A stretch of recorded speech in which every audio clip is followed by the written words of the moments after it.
Okay, thank you. Okay. You would, can you hear me? You mentioned the historian Gordon Wood. Gordon Wood also noted that in a republic, the rulers are the servants of the republic, and that in the absence of support, the authority of the government will collapse, and you could have a society where tyranny and anarchy reign.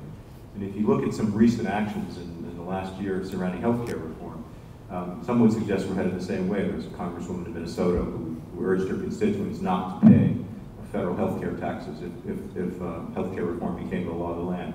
There are states attorney generals in various states that are suing the federal government for overreaching by requiring residents of the states to purchase health insurance. So my question is, what protections do we have to avoid going down a similar path the Roman Empire found itself heading? Well, the fall of the Roman Empire, when it came to unrest from its citizenry, was based on the fact that many of the grievances that had been addressed were often ignored. And as we see with the example of the Minnesota Congresswoman they brought up, these are grievances that the citizenry has.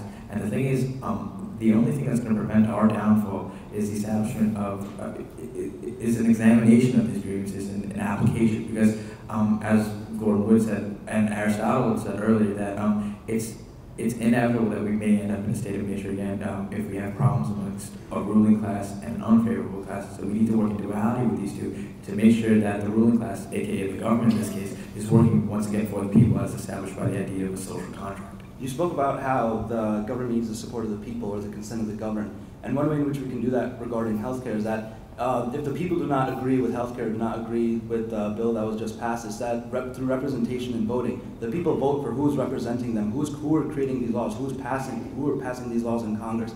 So in the next election, they could vote in people who they feel further their ideals against healthcare. So in that way, change can be done, and the people can now find a new way to support their government. And aside from in waiting to elections, you can write letters now. It's a lot easier to make contact with your representatives than it was during the Roman Republic, when it grew because of its size. But now through emails, letters, phone calls, it's a lot easier to make contact with your representatives. You argue in your opening that the Roman Republic is the source of separation of powers theory and checks and balances. That flies directly in the face of Hamilton's assertion in Federalist 9, where he lays out the new science of politics, saying separation of powers, checks and balances were an example of a principle that was either not understood or not well either unknown to the ancients or not well understood. Was Madison just pulling or Hamilton just pulling a fast one on us in Federalist 9, do you think? Well, I agree with Hamilton, because the Roman system had a rudimentary system of checks and balances. As we saw in their division of their Senate, they had an assembly of centuries and assembly of tribes. The assembly of tribes was to represent the common man, and the assembly of centuries was to represent the nobles. But the thing is, anytime the Council of Orders, an emergency committee to address grievances through the assembly of tribes was established, it was up to the discretion of the assembly of centuries whether or not to even put this issue in deliberation. So I feel the system of checks and balances, although it was there, wasn't applied to the best abilities that it could be. Well, it was two separate legislative bodies, unlike a single legislative body in separate houses. What's the difference? What difference does it make? Well, what you had in the Roman Republic was that because there were two separate bodies, that the plebeian assembly, the plebeian tribune, they had no real check over the centuries assembly, that they really couldn't change what the centuries assemblies were decreeing to the people. So really they were the voice of the people. They had no teeth to back up if they wanted to create change. So in that way, that two-body system wasn't very efficient in the check and balance and trying to separate powers, because the centuries assembly, in the end, still did contain all the power. And as we see, because of this, the Roman plebeians and the patricians were constantly in a state of tension with one another from the founding of the Roman Republic to its demise. Thank you. I wanted to go back to the concept you raised about being a favored class and the fear that government would be looking at the interest of a favored class. The framers of the Constitution, were they themselves not an elite within society?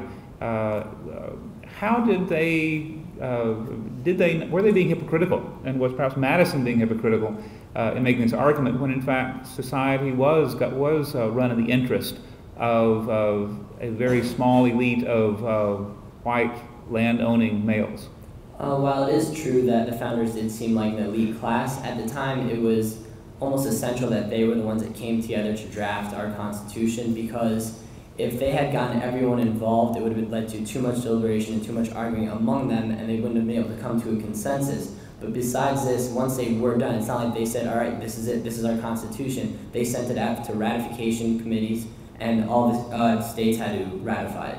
I agree that they were hypocritical, that they were a favored class, but Madison himself, he had ideals. He was an idealist. He thought of reality and he thought of the ideals, and he knew that equality and having everyone participate in a government is an ideal that we would like later down in the road for formation of our government. But the reality at the time was that because it was a fledgling nation, a new nation, this favored class, these who knew how to create a better government, who thought they could create a better government, they were the ones who were now in charge, and they were giving the vote out to only white landowning males, because perhaps giving the vote out to, say, African Americans would be such a controversial issue that it could lead to the fall of the nation. The founders also had a strong desire to have the brightest mind, most educated people in office and at the reins of government. And as we saw in that room during the Constitutional Convention, these were the most educated people we had. I mean, I understand that they were all it was homogenous, but as we see, we have an ever-expanding definition of equality in our nation today. Even all landowning white males did not have the ability to vote until 1820 throughout the country, as states individually started passing legislation. And we see today societal change is what has often triggered our expansion of our definition of equality, because women didn't get the right to vote until the 19th Amendment. African Americans weren't considered equal, and by African Americans I mean African Americans males, until the 13th, 14th, and 15th Amendment. And we see that today with the strikes of illegal immigrants and homosexuals. So yes, we're still fighting today with this societal change and these moving times to expand our definition of equality. Thank you.